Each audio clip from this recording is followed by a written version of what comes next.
All right, and welcome everyone to an extremely special edition of Launcher Live. As you can see, we have a very special guest here. Let's just get right into it. Meet Jennifer Hale, the voice of Commander Shepard herself. Hi, Jennifer. Hey, how's it going, John? I'm so happy to be here because I suck at playing games and I never get to see inside of them. And you're gonna be my hands and arms and things. Thank you. Well, even if you do, you are an incredible voice actress, and we have so many questions for you about the experience and kind of just all of your thoughts surrounding Mass Effect. Before we get into it, though, I do need to introduce my co-partner throughout this, formerly of Launcher, now of Fanbyte, Elise Favis. Hey. Say hi to everyone. Hey, what's up? So good to be back with you guys. So good to see Jennifer again. I'm excited.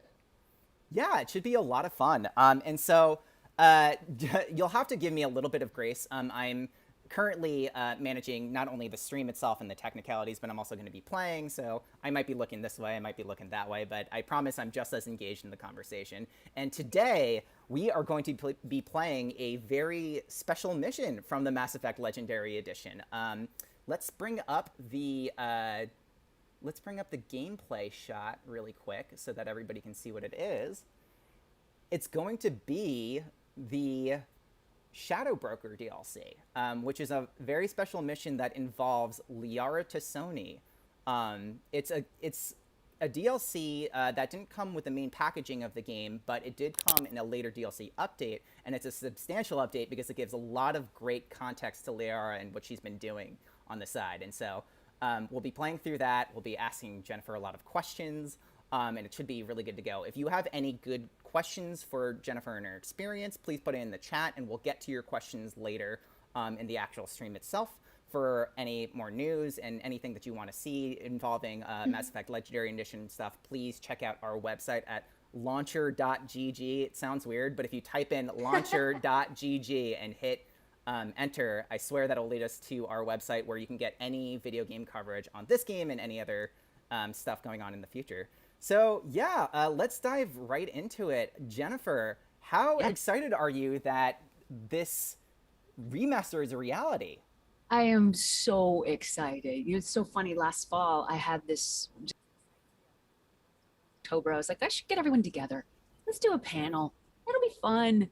And just to see everybody, because everyone's all locked up in the pandemic. And we did the first panel on N7 Day.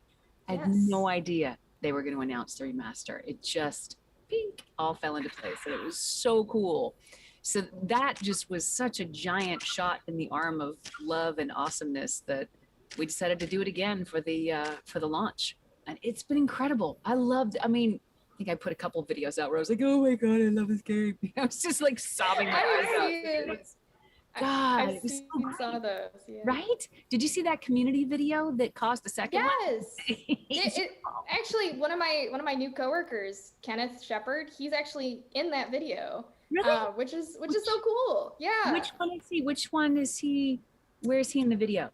Gosh, it's first guy playing the game. You know the guy like wearing the beanie, the hat. Yes. Yes. Yes. That is Kenneth. Huge Mass Effect fan.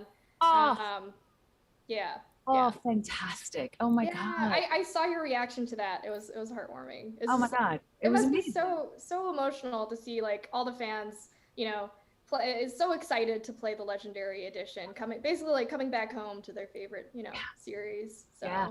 It does feel like it, and it looks incredible. I mean, I was really excited. We especially made room to give, talk time to the devs on the panel last Saturday. It's good to see you again. It's us. What can I do for you? What can I do for you? I love my hair. You look good. Maybe I'll do that. Yeah. I like the eyeshadow too. Let's get the Shadow Broker. Oh, thank you. Yes. So we are definitely about to get the Shadow Broker right now. It's going to be a great old time. Please let us know, by the way, if anybody has any very strong preferences for the choices that we should be making throughout this. That kind of leads me to like one of my first questions for you, Jennifer. And we're already getting a ton of questions from chat about your experience with this, but your experience is a little different from other voice actresses' experiences when it comes to video games in that you don't just do one read-through of one script. You have, a Paragon script and a Renegade script. So you have different tonalities that you need to hit. Talk about that and kind of just like all the choices that you have to go through. Yeah, well, script is a fabulously luxurious word. We don't get them ahead of time. We get cast as these characters and we walk in. And now, maybe maybe 10 or 15. Hold on, I'm all distracted. I'm talking. Absolutely. How does it sound? Does it work out okay? Did I Let me miss see what details? you've got. Yes. Let me see what you've got. I want to watch. I want to see. I'm all distracted now. Oh, no, go for it. Leak transmission between shadow Look at that. between shadow Look at those brokers colors. and Gorgeous. someone says to the location I will that answer your question. it's about No, you're Farron. good. Listen to Ali. It She's looks amazing. So good. Yeah. She sounds incredible. Who's Farron? Who's Farron? He was a friend. Oh yeah, I remember. I was like the expository tool. I'll ask a question and launch a new narrative. So, okay, when I would get to these sessions, I would, they would literally just they'd tell me the arc of the story for the day or where we are in the story for the day, but it doesn't really matter because you're going to bounce around in time. You might be at the ending and then at the beginning and then in the middle and, one after the other. Everything's out of context. Everything's out of order. You just jump in and live each moment as best you can. And then you might go back and do it renegade at that moment or do it late. It's complete mishmash. So you just kind of have to be really in the moment. Oh my God. I bet I don't want to cut you off, but do you by any chance have headphones? I think we're probably getting audio feedback from your end. Hold on. Okay. Yeah. Is that better? Excellent. Yes. I think that'll end up being better. Yes. Yeah. Let's see if we don't get the echo now. And thank you everybody in chat for pointing that out. But let's see with the next choice. Should I go with "You saved me" or "Why give me to Cerberus"? Are we angry at Liara or do we like the fact that she saved us? Which is more fun? What do you think is more fun? Let's go with I your think choice. Renegade could be fun, but it also could be very ruthless. So why give me to Cerberus? Let's do it. One thing I will say before I pick this, Jennifer, is that I think that your Renegade performance is fantastic. I was talking about it with Elise earlier, and just some of your lines just like give me chills. I'm like, oh my God, I can't mess with this woman. Like it's so good. Thank you very much. It's fun, playing someone who saves the universe. You're the one responsible for me ending up with Cerberus. Why? Was I supposed to let my friend die? When someone offered a sliver of I'm hope. still getting an echo, John. Yeah, I'm checking that right now. Giving me a chance to find Farron. After 2 years, I hadn't even tried. All right, I think we're okay now. Did that fix it? Okay. I think. I hit mute on one of the links that I'm watching. Sorry, guys, I'm watching the links over here. Oh, that not ignoring you. I think I hit mute on one of them. Sorry, my fault. I should know better. Don't worry about it. Don't worry about it I'm at not all. an engineer. No, it's fine. Things in the no quarantines problem. make things a little difficult in terms of just having to do this abroad and whatnot. It kind of brings me to a second question that I have for you while we're here, which is just Interviewing and playing at the same time. This is insane. trying to. Multi-talented. Trying to, yeah. But so, you were really gracious and had an interview with us maybe 7 or 8 months ago at this point, where we kind of discussed, the challenges and the tribulations of voice acting, especially during these quarantine times where you have to do the work from abroad. Can you, while we're having audio issues and trying to figure it out on our end, can you try to explain the tribulations of that as a voice actor? Yeah, it's interesting. It's a complex situation across all voice actors. I had the privilege of having built, I've moved a lot. So I've built and rebuilt studios, everything from a closet with, furniture pads in it, a base, a almost kind of basement crawl hole with furniture pads, to an entire bedroom built out, to now what I have now, which I hired George Whittam, George the Tech, to design, and then got some guys to come in, and I did all the demo and all the prep. And then when it came time to build the actual room, I finally was able to get someone to come in and build it, because you can't have people in, right? And but I did my brother-in-law and nephews and I ripped 2 bedrooms apart, all the drywall, which was filled with asbestos, so we had to be careful and do that whole procedure. I learned a lot about that. Thank you, New Zealand government website videos. And stuffed the walls full of Roxol, which I never want to see again, and just got everything ready. And then the pros came in and took over. But yeah, it's a challenge, because some voice actors, they're just the thing about voice acting is, or acting in general, performing in general, Sometimes it's up, sometimes it's down, right? And in a pandemic, it's down, and you need money to build. You don't have to have, but it's useful to have financial resources to put together a studio. So I was talking to Julie Nathanson about this. One of our concerns was the equity across the profession. Like, is anybody going to be disadvantaged by this because they don't have the resources to throw up what they need? Because I actually didn't audition for the first 5 weeks I was here. I didn't audition much at all for the first 2 months because I was really I knew they were auditioning my room as well as me. And at the time, I was literally surrounded by furniture pads I drilled into the ceiling and a couple of strips of carpet that I'd ripped up and screwed to the wall. And that's not a booth. So I did not want to send anything out. That was just for emergency sessions and stuff. Now I'm golden. Like, I love this space. It's dialed beautifully. But yeah, it's a challenge for sure. And then it's coordinating real life. Like, I don't know if anybody else is dealing with this, but I found myself just wiped and I didn't understand why. And then I just dug in and did a time log. And it's like, I get up, I'm doing this. Oh, I got to make my kid breakfast. Oh, I got to deal with the puppy. Oh, I got to do this. Okay, I got to go to work. Oh, come out. The puppy needs this. My kid needs that. Because it's all in your face all the time, right? Because I'm like many people out there, single parent. And it's, everybody's got their own things to juggle, in this lifestyle that we're all living now. But I will say, I'm a big fan of comfy shoes, kind pants, and personal space.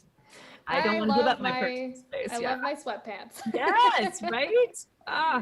Yeah. It's been such a shift, though, this whole past year and everything. It has. Just like figuring out how to work from home, also figuring out how to live in this new reality. It's just been, man, I think it's been a big adjustment for everybody. I find it interesting. I mean, I'm already feeling weirdly nostalgic for the lessons that we've learned. Some of them have been very painful. I'm not nostalgic for that at all. And my heart goes out to everyone who's had a lot of pain in this time, or any pain in this time. And partly because of that, I hold on to the sort of blessings of COVID, which are, we've all linked arms. Because if you don't link arms, you're going down. People are reaching out to people to check on them. Our values have shifted radically. And I'm excited to see all that play out. Yeah. Plus, comfy pants. Can't complain about the comfy pants. Right? Yeah. John, how are we doing with sound? I think we good to keep? Yes, I think that we're good to go now. So let's test it out really quickly. And if we're still getting the echo, I have another solution for it that's going to take a little bit longer, but we can fill the time with a bunch of our chat questions that we have here. Because a lot of fans have a lot of questions for you, Jennifer. So okay, I'm ready. While we do an AMA. Bring on the AMA. Yes. While we do it, let's get right back into it. Let's try to get back Farron for people that are just tuning in or people that aren't familiar with this quest. Liara had a friend. He's a Dreld, which is the same race as Thane, who helped get Shepard's body back and is now captured by this guy known as the Shadow Broker. And we don't know a lot about him. He's a very mysterious figure. So we're going to go and try to get him back right now. I love this. I love that I get to see it. We'll get Farron back. Any friend of yours is a friend of mine. What's the next step? I don't know. I need to prepare. Okay, I think we eliminated the echo successfully. So. Perfect. Glad to hear that. I've spent 2 years plotting revenge. Now Man. I have a chance to make it a rescue. Liara goes through such a change from like Mass Effect 1 to Mass Effect 3. And I feel like there is definitely a turning point with this mission as well. Yeah. I think of her as like naive in the first game, and then the third game she's much more confident but also somewhat ruthless at that point. What do you think of that character development? Do you think they handled that well? Oh my God, I found their character development phenomenal. I think that's part of why this game lands so deeply. Oh my God, I want to hear this.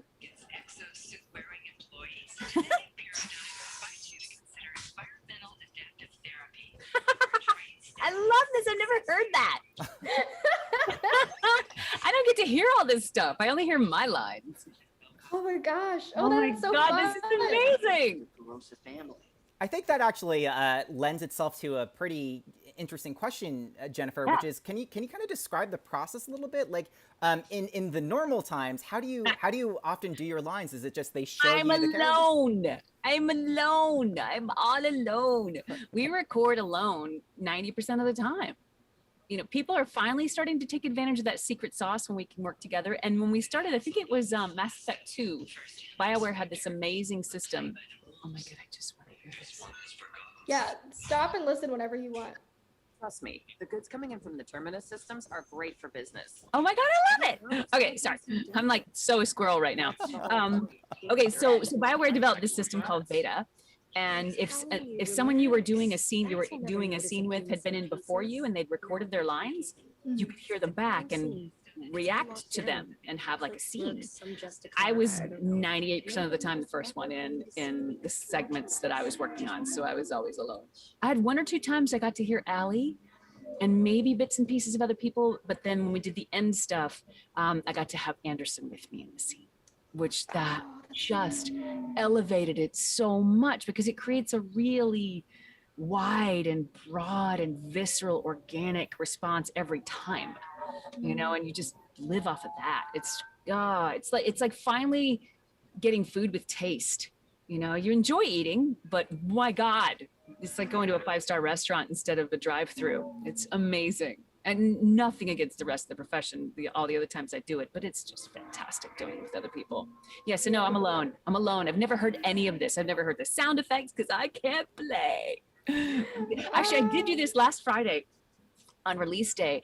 I skulked around on, snuck around on YouTube and Twitch, just like dropping into random people's live streams just to hear it. I identified myself That's a couple so times. fun. Yeah, it was really fun. Oh, that's so much fun. Yeah. Oh, that must be such a pleasure to like see people playing through, maybe even for like the first time or just like fans the coming first back time. to it. Yeah. Oh yeah. Oh yeah. Man. One guy didn't know how to do it. He's like, I don't know this game. I was like, oh, it's a really good game.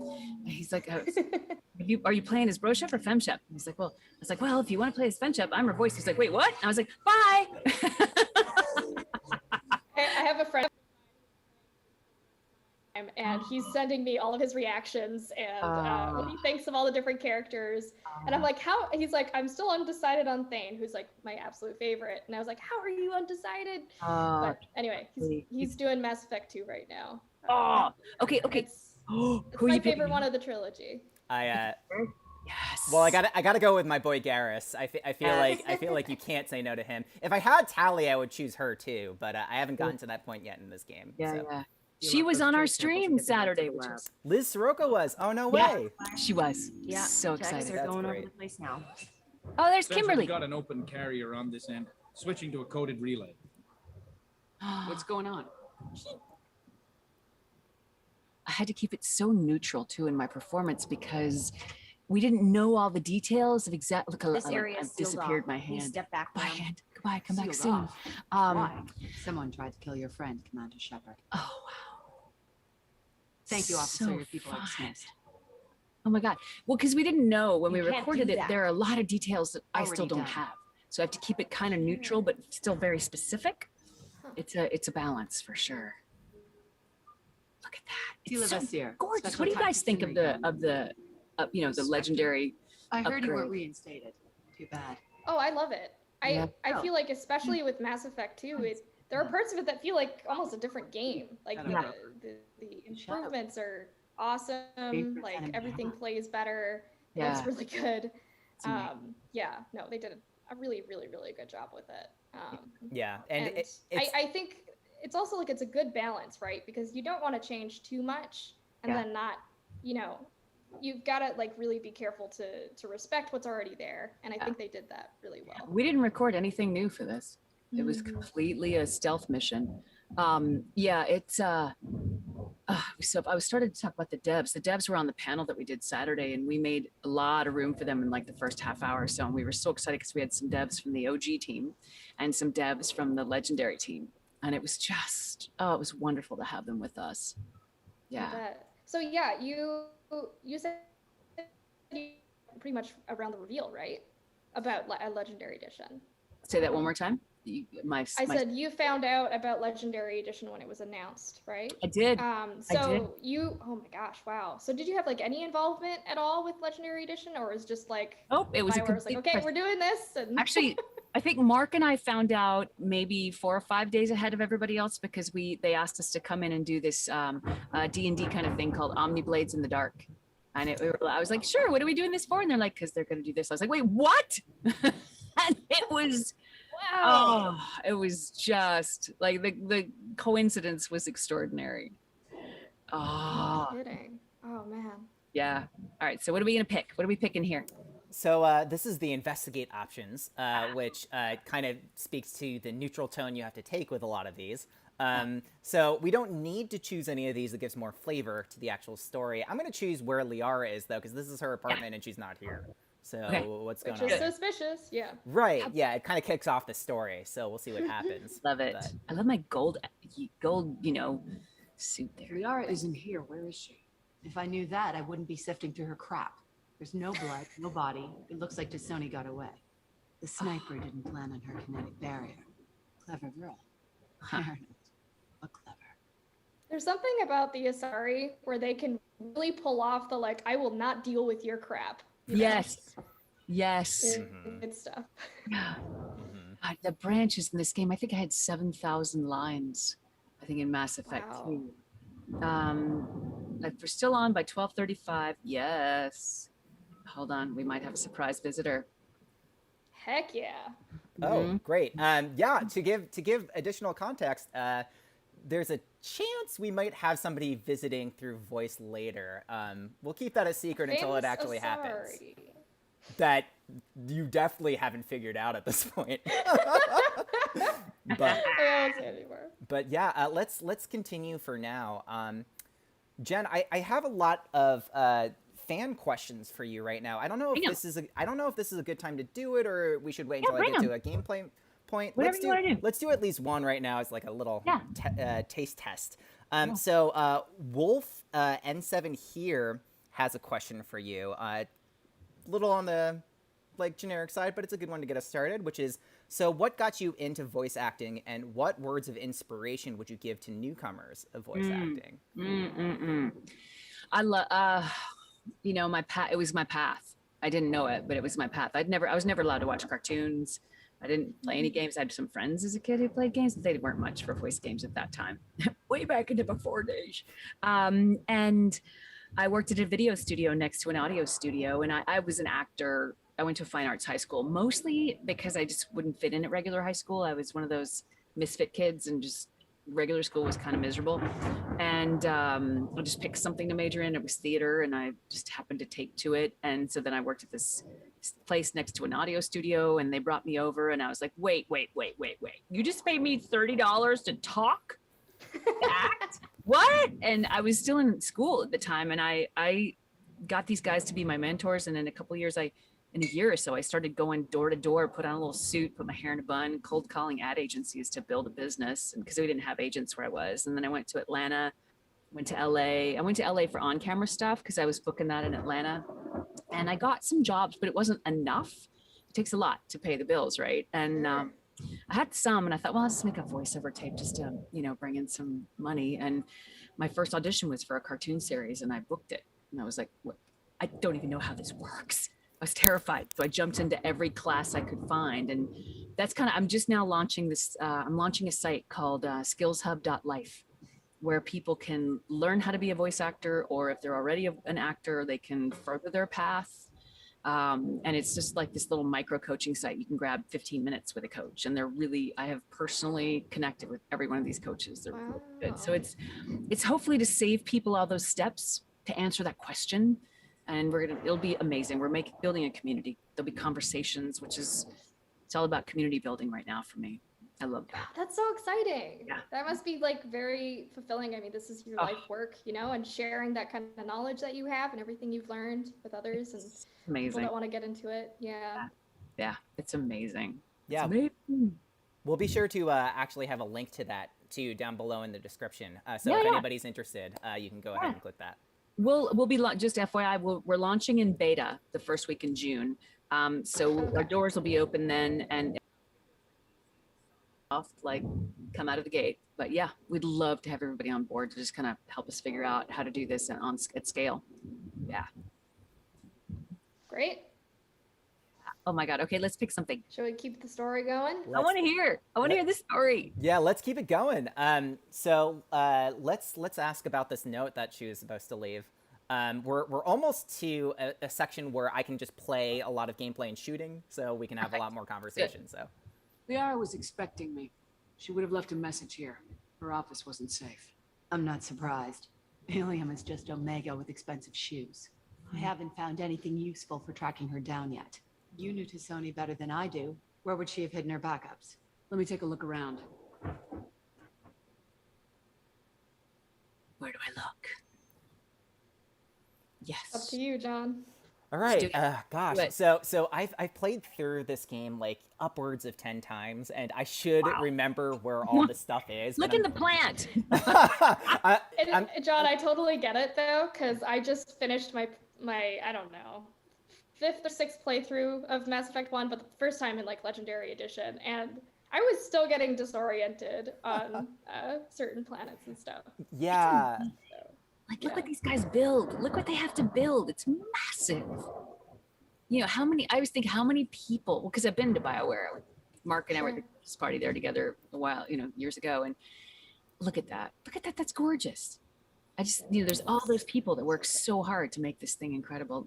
Look at that. The picture changed when you touched it. It must be keyed to your ID.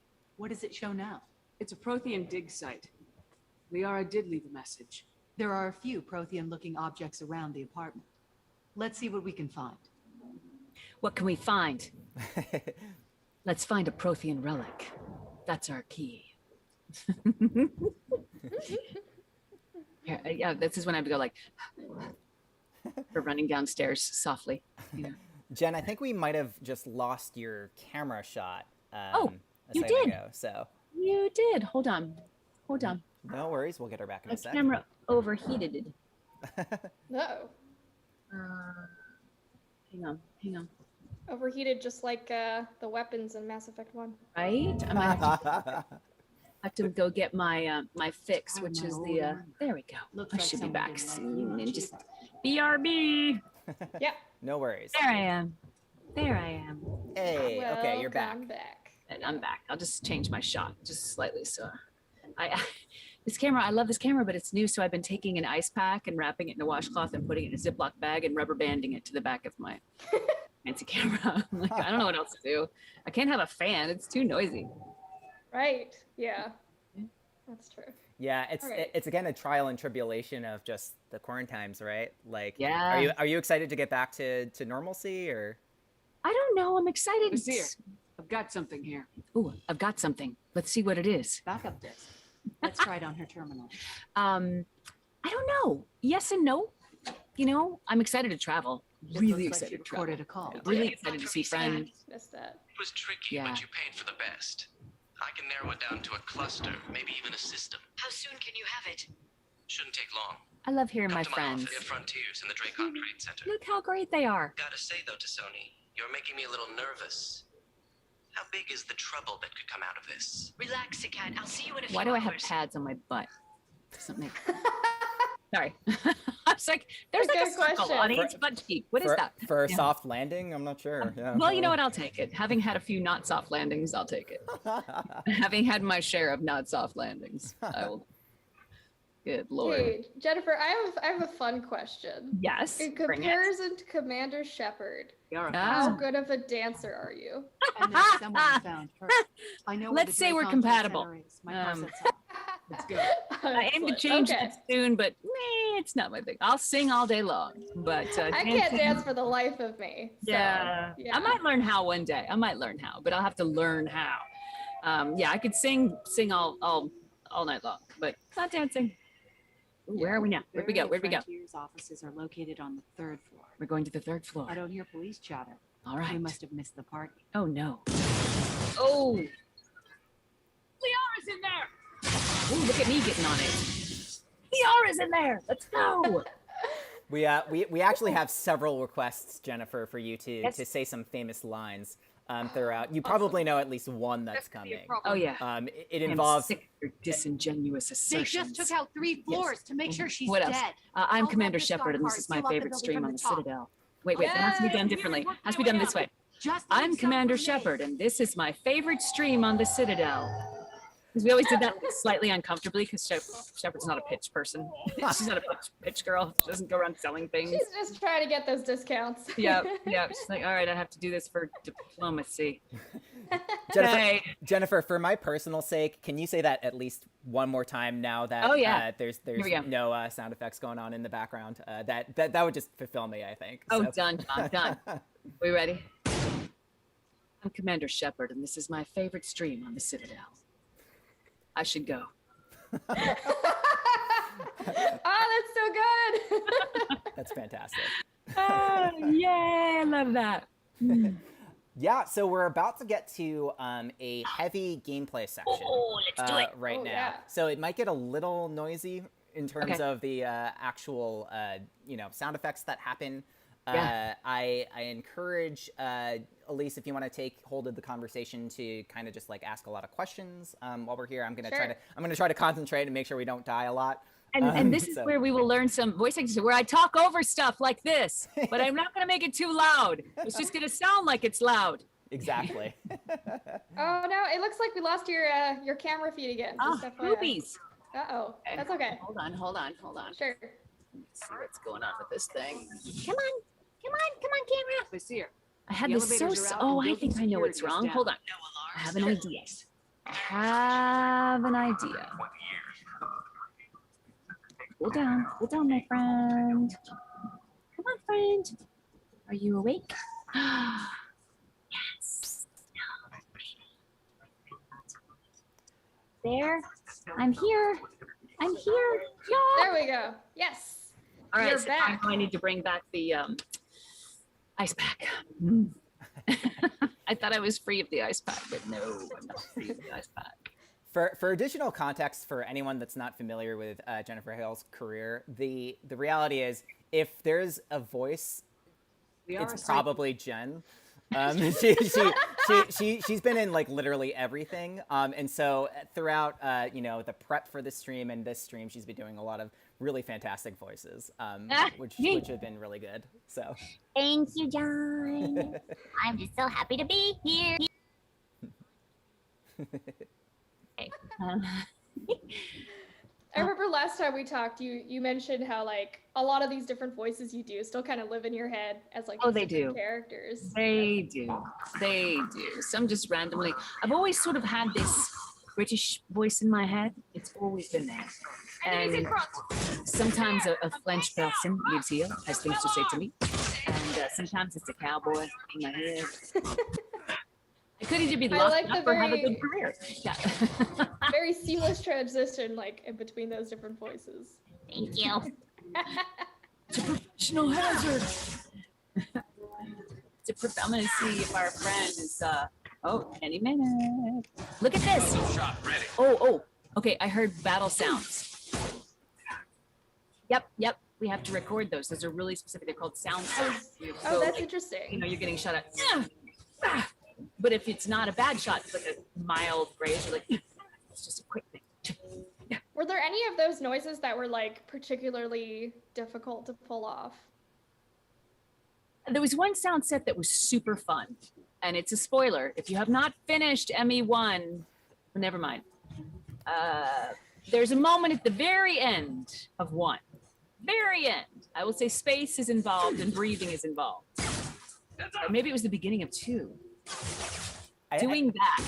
So yeah, to jump in, I think it is at the beginning of 2 if we're thinking about the right moment. So. Yes. It's doing that whole thing like, just fighting for life. Right. That's a specifically challenging sound set. But I loved it, like the specificity of it, because when you do those sounds, you're trying to not die.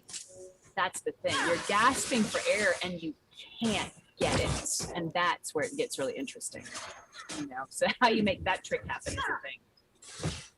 Yeah.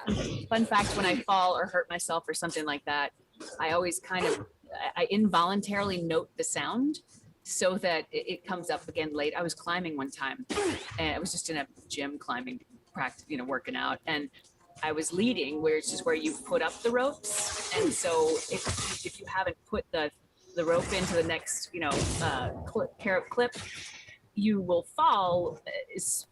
Like if you're here and you fall and your last clip was here, you're gonna fall to here. And I did something stupid and my foot slipped, and I really did something stupid and pushed off the wall. So I started to go upside down. And the sounds I made were fantastic. I was like, it was just this collection of sounds. I was like, and as I'm doing this and I'm terrified, I think, we'll have to remember that. Oh my gosh. Are there any moments, I'm sure there must be, but like, I'm just thinking back to a conversation I had actually with Ashley Johnson, who is, she's lovely. Ellie from The Last of Us. And she mentioned that there are scenes that she has to do, particularly like some of the scenes with Laura Bailey in the second game were just emotionally exhausting. Do you have scenes like that in the Mass Effect series where you're just like, I'm gonna go like nap after this voice session? I mean, and the thing about like The Last of Us and games like that, they're done in performance capture. And when we work in performance capture, we're doing an entire scene continuously through with the other person. So you have the other person to work off of, which is a joy. And you have environment and space. It's all pretend. It's all like scaffolding and gray boxes, but you still have space and a sense of that around you. When we do it in the way that we recorded Mass Effect, and it's also the way many games are recorded, you're jumping around in time. So I might say a goodbye to a character in here. I'm not going to give anything away for those who haven't played before. I might be doing a heart-wrenching goodbye with someone, and I have to keep going. I'll be destroyed emotionally. And I just have to, be like, okay, now we're going to go to the part where you're like, get a party. Okay, let's do it. Just shake it off and keep going, because there's a workload to do. Like those guys need the workload done. So, yeah. I'm curious, at what point did you guys record the Citadel DLC? Was that, after everything was done, everything else, or? That's how I remember it. Now, I again, my memory is intentionally spotty, because everything I do in my life, a lot of my life is under an NDA, so I just Men in Black myself, and I'm like, I don't know, did we do that? Was it what? You were there? Hi, it's no accident that I'm the stunt voice of Dory. So yeah, I believe that was after, and it was like a love letter to the fans from BioWare. It was really that they're so responsive to the community and to the players. Yeah, that's how I remember it. Yeah. So were you like recording, you said you record a lot of these things alone. So were you recording those lines alone? And then did you get to at least see the finished product, of what that looked like? And oh man. Well, now that the Legendary Edition is out, do you think that you'll sit down and play it? Or are you mostly, because I know you're not much of a gamer, so you might just like continue watching live streams? I think I'll do that. I think I'll keep sneaking into live streams, and I must have been. I keep trying to connect on data Liara talked about. I've been looking in on Felicia Day's live stream going, oh, can I get in there at the same time? But I haven't actually messaged anyone. Mark and I were talking. He joined me on one of my Instagram lives. And we were talking about both of us sneaking in to hang out with somebody while they played, putting something like that together. It'd be really fun. Yeah. That's really cool. Yeah. Super, super fun. I would love to do that. I mean, it's a matter of free time. Yes, I don't have right now. Right. But I may, this community is vast, and the game is so fantastic that I think there'll be lots of opportunities to jump in and hang out and have a good time playing. Yeah, and this it's not going anywhere. This fan base has been alive and well for many years. Yeah, it's wild. I remember when we got FemChep on the box. That was a thing. That is a big thing. That must have been emotional for you, right? It was. I've always. This is kind of what I'm. My life is a secret mission to just kick down barriers. It looks like a voice acting career. That it was extraordinary. I remember being at GameStop at midnight, and I don't do midnight, and I don't often do GameStop. And but I was like, Courtney was there, and Kimberly and Liz Soroka was there, and like somebody, I was sitting at a table. We had those little tables that you sign stuff on, and Casey Hudson was there, and Caroline and Mac, and Casey's a very low-key guy. He's not one to seek the limelight, and he's an incredibly nice man. And somebody dropped the cover with FemShep on it on the table in front of me, and I was just like, oh my God. And I grabbed the thing and I climbed up on my chair, and then I think I might have climbed onto the table, and I held it over my head like John Cusack style, and I looked over at Casey and I said, Casey Hudson, thank you. He was like, oh my God, make it stop. He's like, don't. Yeah. To me. Oh, he was mortified. I was like, I'm sorry. Ali and I had the greatest moment with Casey and some other guys from the team. We were at, I think it was the second Spike Awards. And, you know, when you went to the award shows, this year I presented at the BAFTAs, and I did it from in here wearing comfy pants and Ugg boots. It was the greatest thing in the world. But in the before times, you put on uncomfortable clothes and cruel shoes. And we had been in our cruel shoes for hours, like 6 or maybe even 8 hours, like a long time. And we were walking all the way back to the parking garage, and Ali and I are walking in these shoes, and I was like, forget this. And I took my shoes off and just went barefoot, and Ali did the same. And then all the guys from Edmonton took off their dress shoes and walked in their socks in solidarity. So great. That's so sweet. It was awesome. Gosh. Oh my God, I just went away. I saw it. I saw myself go away. Hold on. Wake up, camera. No worries. Unheat you. You'll be okay. I'll get you an ice pack soon.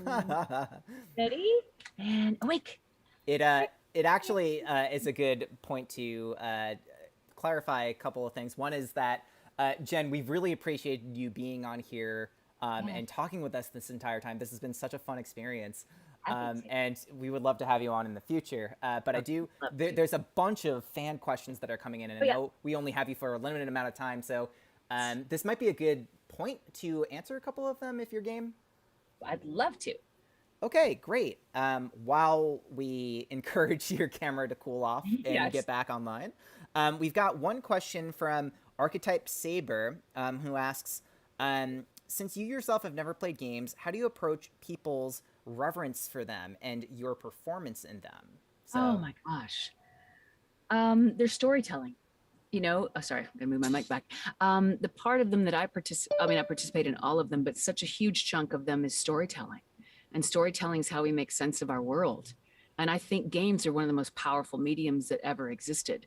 And my feeling is that games currently drive pop culture and will continue to for a long time. They're not respected openly in that way for doing that. I mean, for example, as voice actors, one of my early games, Metal Gear, made what was $276 million, and I was one of the female leads and made $1,200, and that doesn't happen in film. But I think in, you know, a little while down the road, that will change for voice actors, and I'm excited for them for that. It hasn't at this point, but I think eventually it will. I love games, and I love staying present to what's happening in the medium, so I can, like, watching people play and, you know, skulking around, and also talking a lot before a session technically to see what's happening so that I can stay informed and bring in the best possible performance I can for everybody. Did I hear a doorbell? You did, and in fact, that's a good segue into a very exciting out of nowhere guest. Unexpected. Yes, who, good timing, Ali, because turns out that we're playing Shadow Broker, which involves Liara Tassoni. Guys, this is the voice of Liara Tassoni, Ali Hillis. Say hi. Oh, are you there, girl? Uh-oh. Are you there, girl? This. Oh, you're here. Oh, hi, gorgeous. Oh, blue hearts to you. Hi, honey. I have missed you so very much. I should go. Magic is happening on stream right now, guys. Yes. Oh my goodness. Oh, it's wonderful to have you here. Thank you so much for taking the time. Thank you so much for coming here. Yeah. For context, we literally contacted her like maybe 5 minutes before this started. Yeah. So we really appreciate this. Yeah. I was like, which mission are you playing? Oh, maybe Alec would want to come play. I'd always love to come play. I was at my kid's soccer game, so it was really cool to rush home and come say hello. Thank you, Jen. I'm so glad we could make it work. Yeah, so glad you did. We're actually playing Lair of the Shadow Broker right now. Shall I play you with my mind? we actually started with that scene. So we're currently about to have a great interaction between the two of you, and I would love for you guys to watch it and just kind of get your opinions about it. Let's do it. Let's do it. I don't know if should we do that right now? Yeah, let's do it. All right, let's do it. Too bad I don't remember the lines. We could add in the voice. Yeah, but they're on the screen. That's the great part. Oh, there's a link. Liara, go to the YouTube this is link. Vizier. She's a Spectre. This is the woman who tried to kill me. You've had a rough day, so I'll let that slide. Why don't you put that gun down? I saw you. I doubled back after I left. I watched you break into my apartment. Taking my haircut here. Does it all make sense, John? What? You were just using me to find the message? Nothing personal, Shepard. Just needed a little help tracking down Liara. Once she had my location, she signaled the Shadow Broker's forces. They bombed the building to take me out. She found Sakat, took his data, and killed him. I'm guessing she's still got the disc on her. Good guess. Not that you'll ever see what's on it. You pure blood bitch! Mature stream alert. Way That after is the a fact. huge insult to Liara to call her pureblood. Mm-hmm. Oh, look at that. Look at that. See, this one be like, I'll be one of those. I'm behind because. Yeah. So Jennifer, one of my favorite battle voices that you do is actually the Vanguard voice, which I don't know how familiar you are with it, but it's the one where you charge into an enemy. It sounds so visceral and exciting, which is why I like it so much. But thank you. Yeah, it's fun to do. I love that stuff. The specificity is so important with that stuff. And I know my camera just went temperamental again. I'm gonna blow on it for a minute. Cool. After the scene, let's take a second to catch up with Ali while she's here. Or kick it. Yes. So. Firing a high impact shot. Always helps.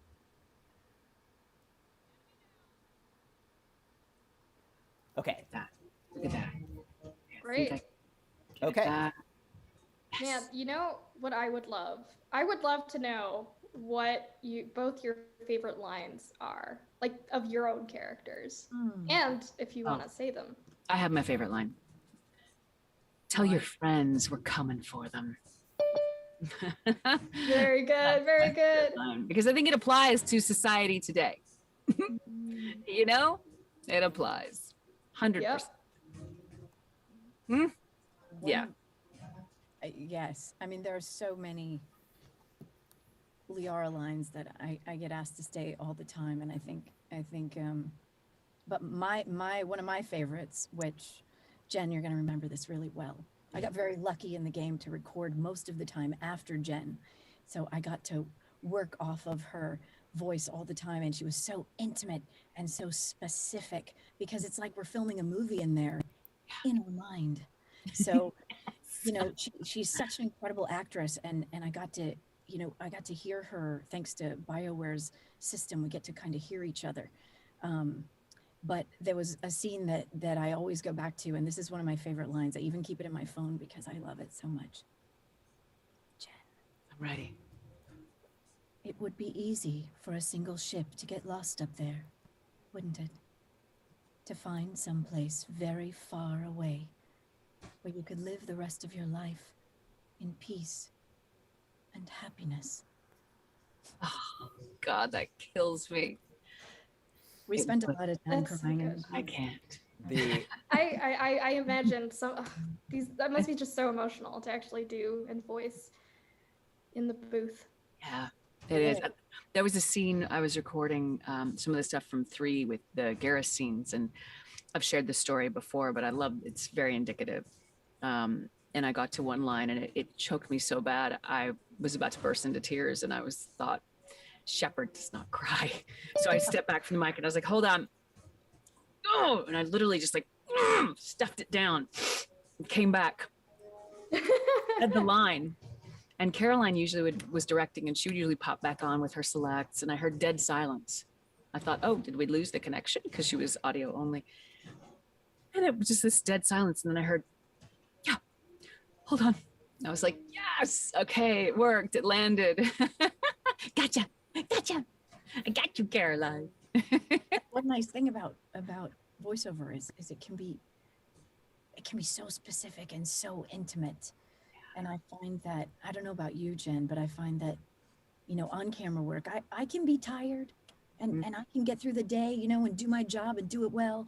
I can be a little under the weather. I can be, you would think that would make a difference, but they throw the makeup on and you get through it, and you get with a good product because you're a professional, you get through it. But the mic is everything. Yeah. It's everything. Yeah. Have you heard that Michael Caine, I think, said that thought registers on camera? That was his saying, I believe. And thought registers on the mic. And now, that was one thing, one evolution I saw. Yeah, between Mass Effect 1 and Mass Effect 3 was the technicals, the visual side of it got so strong that in 1, I remember we had to have a little bit more energy behind it. Yes. And then in 2, and then in 3, you could literally just live it like a film. And it was magic. It was just so fun. So much fun to do. Yeah. And Caroline does such a good job of painting those pictures in our minds. Ding dong. Who's that? Who's here? Painting those pictures in our minds, Yeah, absolutely. Absolutely. Yeah. Right, And so- remember Ginny and Chris Borders? They were Mass Effect 1. beginning, Ginny yeah. McSwain. So our directors. Oh, welcome to our private conversation about Mass Effect as we go along. All right, what are we watching now, John? Well, so there's this really fun exchange that your two characters have at the start of this that I would love to actually get into. Let's have it. And I am happy to go into that, but before we do that, Ali, I kind of want to get your thoughts really quickly because I'm trying to do an interview as we do this. Kind of, what are your overall impressions of just Mass Effect Legendary being a reality and like this being out here right now? I mean, it's really exciting for us because it's sort of it reignites the spirit and it reignites the excitement, and it gives a chance for a whole new generation to have a new game come out and get excited about it. And I'm sure you guys have covered a lot of things before I got here, but the inclusivity, I think it's very, very timely. It was ahead of its time. I feel like it was actually late to the game, no pun intended. Anything was late to the game, but this game sort of set a precedent, I feel like, for a lot of video games to be more inclusive. Definitely. And yeah, right? It kind of set the bar. So I really I think it's very timely that it's coming out again now for so many people to get more involved in this game. And I've heard from a lot of players, I'm sure you have too, Jen, that this was actually their first introduction to video games.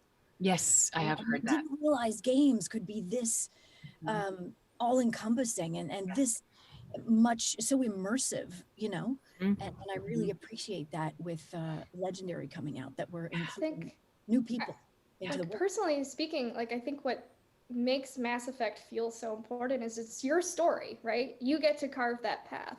And I just want to say, like, it's incredible to meet you, Ali, because I love Liara, and she actually gave me the courage to come out, and it's just like a big moment in my life with Mass Effect 1. I'm like honestly trying not to cry right now. That happens to us too. That relationship like was probably the first video game relationship I ever really cared about, and it changed my life.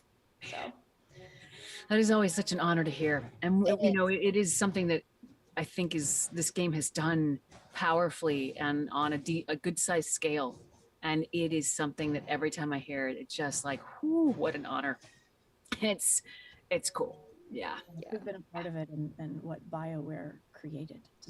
It's very much an honor every time someone, comes to our table at a con or every time we do one of these panels and there wasn't really much like it at the time, right? Like you said, it set a precedent. Like it really helped pave the way of like inclusivity of, especially in AAA games. You know, it was frankly unheard of.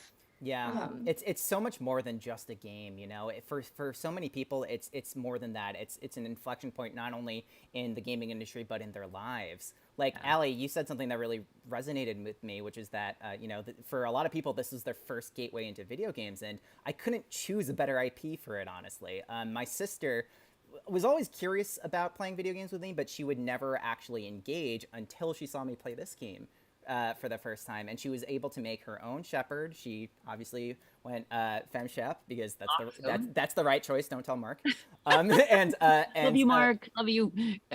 Yeah, and she went with Liara the first time, and like for so many people, I feel like this game is so formative for them, and so just from the bottom of all the fans' hearts, I'm sure we speak for them. Like, thank you so much for your influence and your help in creating this. It's really cool. Oh my God, it was such an. It's. I feel to be part of this. Like, you know, I love. Of course, I love my entire career. You know, and this is definitely a special point of it, though. Very special piece of it. Yeah. I know Jen feels the same, and I'm just like so grateful to BioWare that they chose me. You know, they hear hundreds, thousands, who knows how many voices they heard. Oh God. Game particularly, right? And when we first started, you may have covered this already. Just cut me off. No. Jenny McSwain and in the director's seat, and I only saw basically a rendering of this character, like looked like a pencil drawing on a napkin, and. You know, made a strong choice. I think my audition voice was very similar to what we ended up with. And then her voice also, people ask all the time, how did your character change over the course of the games? And I've been in other games where the character also had a path, of course, but Liara had a very specific path, and that was drawn out by BioWare, and I simply followed what they drew. But to come from a place of basically a rendering or a pencil drawing and go through, you know, just bring that to life. Yeah. Come on, camera. Ali, my camera keeps dying because it's too warm. It's unhappy and it's too warm. Oh, I wish I had your camera set up, Ali, because I would have loved to have gotten that on camera. But, I only have two points of order left. I don't know how much time you have left, Jennifer, with us. But... I have let them know that we're still going. We have just a few minutes. Yeah. Okay, great. So we have a bunch of fan questions, and I would have loved to have gotten to, you know, this one really funny exchange that happens in this DLC between your two characters, where you're in a car. I don't know if you guys remember this. How long will it take? How long will it take to get there? Like 10, probably like 10, 15 minutes, but that would be at the cost of all of these amazing questions that we have, and I really do Ali might be able to hang out. Ali, I don't know what time you have, but I have to buzz out for a job in a second, but yeah, Ali can hang out. Always working that girl. She'll be my proxy. Okay. I can stay for a few minutes longer. Okay, great. Why don't we try to get through as many of these as possible, and then we can let you guys go. Coming from, oh man, let's see. Andy Lovelace asks, how many hours of voice acting would you guys say was involved with each game in recording of this trilogy? Let me see. You have any day. I may be able to do some math on this. 7,000 times. I'm just going to let her do math. That is not my forte, Commander. Divided by 60. I mean, I don't know, 250 hours for me. 250. And that's just on Mass Effect 2. So somewhere around 1,000 hours, probably. Somewhere in that zone. Yeah. And I'm less than that. That's huge. Yeah. That's incredible. Maybe 800 hours. I don't know. What a commitment. My gosh. Yeah. That was over several years. That was, but it was, that would make me 10% of an expert by, Malcolm Gladwell's terms. Yeah. Right. We've got another question coming in from Tall Aussie Bloke. Question, what would you two both like to see happen in Mass Effect's future? I know that Ali we know for a fact that at least you're in the future, and obviously you don't have to get into specifics, but what would you don't know personally, what are you even talking about? Yeah. On that trailer, just like everybody else did, and went, huh, that's interesting. Yeah. Yeah, but personally, what would you guys like to see going forward for the franchise? It doesn't have to be specifics. It can just be. I'd be so into doing more of Shepard's story. I would be there. I would be so there for that. And also, if that does or doesn't come to pass, I would like to dip into Mark's pool and have a couple of aliens as well. I love that stuff. Cool. I just want to see blue babies, but I can't see them with anyone else but Shepard. In. Yeah. I have one very nice comment from Brandon Church, basically saying that, like, thank you for your contributions and dedications to this gaming community. You've changed a lot of lives, including mine. And there's so many comments that are like that are coming through the chat right now. Thank you so much, man. Thanks, you guys. You're an amazing community, and because you're there, this gets to happen. And never forget that. Never let go of that power that you have, because you matter so much. We wouldn't be here without you. No, it wouldn't. Thanks, you guys. I'll let Ali speak for me and proxy here forward. I have to scoot. I'm a little late for a session, but thanks so much, you guys, and thanks to everybody out there. And John, Elise, thank you for having me. Thank you. Jennifer, thank you so much. Yes. So good to see you again. Yeah, thank you for taking the time. We would obviously love to have you again in the future. I'm always a pleasure. in. Let's do some more. All right, Ali, I love you. Bye. Hey, you got to say the famous line, Jen, before you go. Oh, you do? Let's see if I can get a ready? full on you before we actually do it. Hold on. Just give me 1 second. Oh my gosh, it's so not set up. It's okay. I'm gonna give you 2 lines on my way out the door. Okay. And I'll have a pause in between. I really appreciate that. Okay, and we are almost set. Oh gosh, failing under pressure. We are all set when you are. I'm Commander Shepard, and this is my favorite stream. One more time. I screwed it up. Here we go. I'm Commander Shepard, and this is my favorite stream on the Citadel. I should go. Wow. That Oh, that was so good. That is Jennifer on the button. You know she did. My God. Yeah, oh yeah, right on the button. Perfect timing. That was oh a my gosh. fantastic exit. Fantastic. Couldn't have done that any Press better. on the fan. Fantastic. Ali, I don't know how much time you have left with us. We don't want to keep you for forever, but I've got a few minutes. I mean, like I said, I was at a kid's soccer game earlier because that's what you do sometimes on a Friday. Right. But looking at my clock right now, and I am okay. We're okay. I've got like 5 to 10. okay, yeah, Sure. that's totally fine. That work? So Elise, do you have any questions to start while I gather some of mine that I have over here? Or?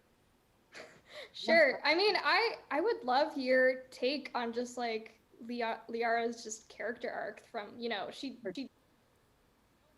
right from Mass Effect 1 where she's more naive, and then by Mass Effect 3 she's more confident but also more like ruthless. And I think the Lair of the Shadow Broker is a very important DLC to kind of show that shift between those two games. So, what was it like for you having to kind of change and build, with the writing that BioWare had done? Well, first of all, it's not every day that you get to work with writing like this on a video game. And we talked about it earlier, but the connection between such specificity in writing and gaming and the performance that comes out is, I mean, they're giving me the tools to work with. And I didn't have a lot of experience in video game performance before I came into working on this game. I believe it was only my second major game, so I sort of won the lottery. And who knew it was going to spin off? Who knew we'd be here now with Legendary, with Mass Effect Legendary Edition. So from the beginning all the way through, like you said, there was quite a change in her, or changes in her. In the beginning in Mass Effect 1, if you go and listen back, she did sound younger. And I mean, with her aging process, it's kind of all relative, but she was more naive. She was more analytical without being connected to what she was feeling. I feel like feelings were sort of on her outer circle, and the analysis was close by. We thought about her in the way of sort of like an animal would listen to you if you're talking to them. And I do not understand, Commander. Can you repeat it? I am trying to understand what you're telling me, but I don't connect to human emotion. You know, whereas you get to Mass Effect 2 and she's starting to connect a little bit more. And you even hear the music in her voice. We did it on purpose. We pulled back on some of the music and got a little bit lower and a little bit less melodic with her tones and a little more connected to emotion. And then the Shadow Broker, I know some people out there are just nodding their heads, oh, this story again. The Shadow Broker, I had no idea what was going on. But we had Caroline in the director's chair, and I'm here in Los Angeles, and she's up in Edmonton. And, you know, in the past, as we recorded Mass Effect, if there was a thing in the writing that just didn't feel right or authentic, sometimes I would say, do we still have the same writer? Like, did we change? Just wondering, because this is a little different. And they'd be like, oh yeah, somebody else had to fill in. And I could actually feel the difference. I could actually feel the shift in writers because everybody has such a different style. And still staying true to character, but like the rhythm would change or just little things, right? So for Shadow Broker, I was not happy because I would leave the studio extremely confused and upset and frustrated because I was not told that this was the Shadow Broker. I just thought this is obviously a different writer who has no idea who Liara is because she doesn't go to these places. And I was frustrated and I'd come home from work and feel like I didn't do a good job because I felt like I wasn't true to character. But it wasn't about me. It was about the way they were taking the character and what could I do? You know, I had to go with it and trust BioWare and trust everybody. So only to find out later, along with you guys, that she was the Shadow Broker. I really didn't know that. So yeah, Wow. that's some directing right there because she had to paint all these pictures for me and I just had to go with it. So it was a very much a pinch and ouch situation where she just shot stuff at me and I just reacted and in the way that she directed me to do it. So, and then we get to 3 and I feel like 3, there's an audible maturation as well as visible, and she's much more protective and she's a very active part of the team and again has become much more connected to her emotions in the more intimate scenes. And yeah, so yes, I felt those changes as well, and it was really cool to play a video game character who had such specific changes, you know, and such specific development in character. You don't find a video game very often. That's a really cool peek behind the curtain too, from a directorial standpoint, because I totally agree with you. Like, I think that she's definitely had one of the most interesting developments and character arcs in video games. And even just like the transition from the first game to the second game, like that period where, you know, Shepard isn't around to see her character development. I think you said the line earlier, I'm going to butcher the line, but it's the one where it goes like, have you ever met a sorry commando and lived? Few have. It's just like, oh my God, like who is this new person? Which is really cool. Yes, it's like, what did you do with Liara? Where did she go? But I think it does start to make sense, right? The more you play, and I think it makes sense for her to mature the way she did. That's what I thought too. That's why I was like, okay, Mass Effect 3, blue babies. Blue babies. And then we get to the end. Yeah. Which actually brings up an interesting point, as I totally crash on screen, which is, so, you know, a lot of people think about the Mass Effect series as kind of like, you know, Commander Shepard's story and see it from the frame of reference of that because, you know, that's the main character that you've played as throughout the 3 games. Turns out, though, there's only been one character that has had a presence throughout the entire series. and that's Liara. She even appears in Andromeda, which I don't think a lot of people were expecting. And who Yes. knows what the future may hold. Who knows? But it seems as though, you know, Liara's just had a continuing presence with this series. How does that feel to kind of like be one of the marquee faces of this franchise?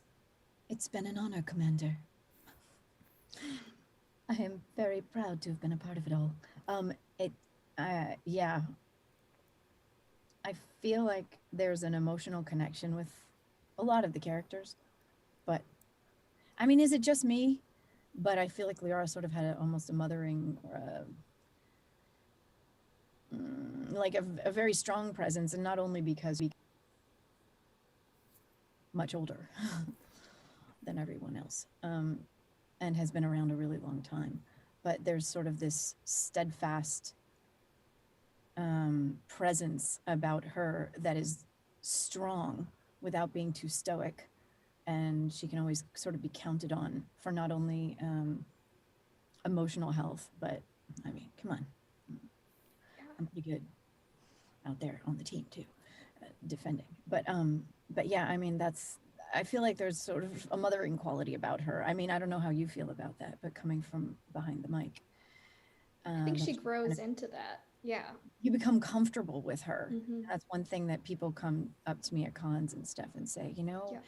I've kind of moved around a bit, and I'm like, but I always venture back to Liara. I always come home to Liara. It's Yes. it's I cool. like that It's cool. her presence. Oh yeah, sorry, but it's cool because she starts off the series as like somebody that's not really confident in herself, like still trying to figure out her place in the galaxy, and transforms into like basically the most powerful person in the galaxy, which is a really cool transformation, and it's definitely inspiring. So Yeah. So are you much of a gamer yourself? Like, are you going to ever, sit down with the Legendary Edition, play it yourself? Or, because I know Jen, she, would rather watch live streams or see other people play and experience that, and that's awesome. So where are you with that? I have played bits of the game here and there when friends of mine are playing and they're really excited about it, and they hand it over to me, and I don't know what I'm doing. It's really pathetic. I grew up with, well, this is dating myself, but I grew up with the Pac-Mans and all that. And so once I got into the acting business, as you guys probably know by interviewing a few of us every now and again, it is all immersive, and I pretty much work till I sleep. So in a good way, I love what I do. It's a passion and a curse that my passion in life happens to also be my career. So I think sometimes it's actually healthier when they're not the same, when they're not one and the same.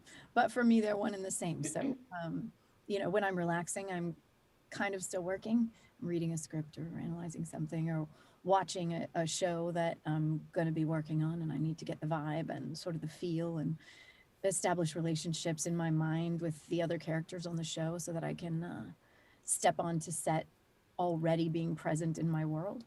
So I spend a lot of time working, and I'm hoping I have this little collection that I'm like, in my retirement, if I ever retire, I have a stack of movies like this and a stack of games to hopefully immerse myself in when I have time to What kind of games would you enjoy want it to play? more. What's in that stack? What's in that stack? Oh my God. I've got movies pretty much every year. SAG, Screen Actors Guild, still sends us the DVDs, even though I don't have a DVD player. We still get DVDs and downloads and all that stuff of the award shows.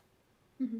So my husband and I will sit, if we ever do find an evening where because he works all the time too, if we ever do find an evening where we can actually relax, we'll go through that stack. Only now it's 3 stacks, and we're looking back to like 2015 on the movies. So, I'm a little behind the times when it comes to being present in pulp culture, I'll tell you that. work. But, Yeah. the pandemic has been, obviously it's been very difficult, and I hope everybody out there has fared okay through all of this. And I've got my vaccination, and I'm so happy. Johnson & Johnson here to tell the story.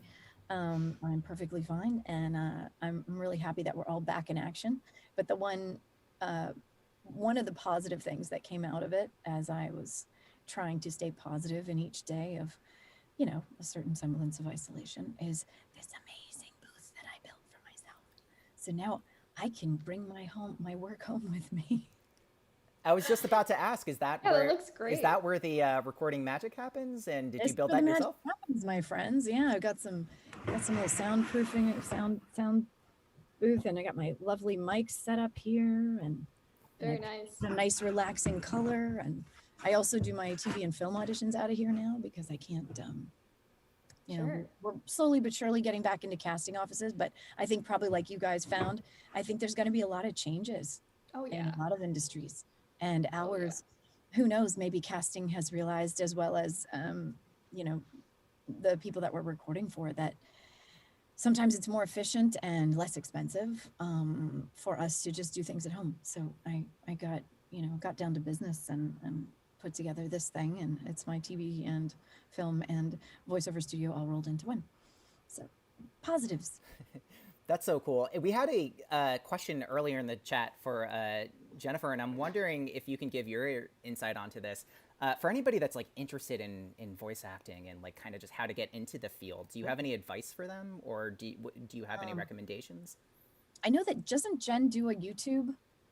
I've been asked to. A lot of the fans have been like, "Why don't you get on Jen's show?" I'm like, "Yeah, that would be smart. We should probably do that when we're not working." But Jen, I think she does a podcast too on helping people kind of get into the industry, which is very generous, you know, because it's a small family, especially we that record some of the major games in the world. My biggest advice for anyone getting into voiceover is to be an actor first, because it doesn't matter what you sound like as far as acting in games specifically. It's who you are, and knowing how to suss out character development and plot lines, and where you're going and why you're going there, and what you're taking with you and why you're taking it. And you know, all the sort of acting 101. That's for me the most important part in voice acting. If you're doing commercials and things like that, it also has to do with that, because you have to know who you're talking to, create them sort of in your mind and why you're saying it, and even make character choices, you know, when you're just advertising for Starbucks or something like that. So that's my biggest,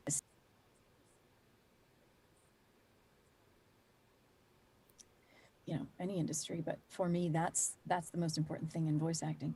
And then the second thing is, I have to tell myself this all the time. You know, you're your worst critic. Just do it.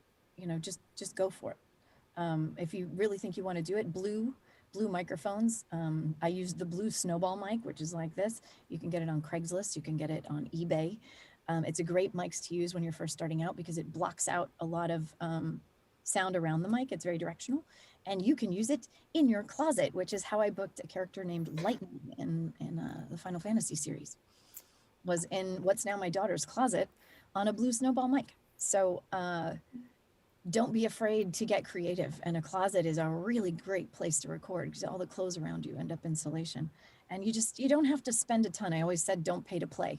And anymore, you pay a little more to play because you can make your own stuff. And when I was coming into the industry, you really couldn't. You had to create relationships and get representation and all that stuff. But nowadays, you can record all you want, record stuff on YouTube, just put yourself out there everywhere. Pot kettle black, I need to be more active on social media, but just put yourself out there everywhere if you're first starting out, and make your own content. And yeah, be an actor first. Fantastic advice. So we've already got a couple of people in chat just being like, oh my God, blue snowball, I use that.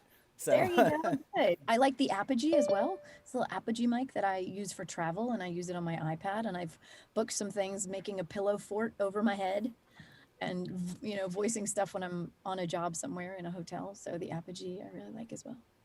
Yeah, I have recorded from closets myself, just Have you? for video stuff. Yeah, Yeah. You know, it works. It Yeah, works. you guys know you have to be ready on the fly sometimes. Right. Just have Yeah. whatever equipment is Gotta- at your fingertips, go. Gotta be on your feet. Yeah, Yeah. totally. You Yeah. get it. Well, thank you again so much for being with us, Ali. We you're don't want welcome. we don't want to keep you forever, but Elise, Don't worry. if Thank you, guys. if you have any final questions, I guess now would be a good time. Or I think I'm good. Unless you've got something, John. no, just this was such a pleasant surprise. Just like it was a treasure to play with Truly. Jennifer earlier, and like you coming is just a dream come true. So thank you so much Absolutely. for showing up and taking the time. Thanks a lot for having me. It was a lot of fun. And it was really funny because Jen just texted me and she said, hey, streaming with the Washington Post. Do you want to pop on? And I was like, I'm at a kid's soccer game right now. She said, just get in the car. It's cool. And I said, well, I'm going to have 3 little kids in the back seat. How funny would that have been? Hi, it's Sony, coming to you from my SUV. And they're like, oh no, mom's doing the voice again. Yeah, that would have been kind of, yeah, mom doing the voice again. Mom, it's weird when you talk like that. So funny. Well, thanks for having me, you guys. And thanks to everybody out there. Thanks for sending in such great questions. And I'm always available on Twitter or Instagram. It might take me a minute to find you and to find the questions to answer, but I'm there at Miss Ali Hillis. So come say hello, come find me. I think I'm doing a live signing on Instagram on Sunday morning again to finish up some.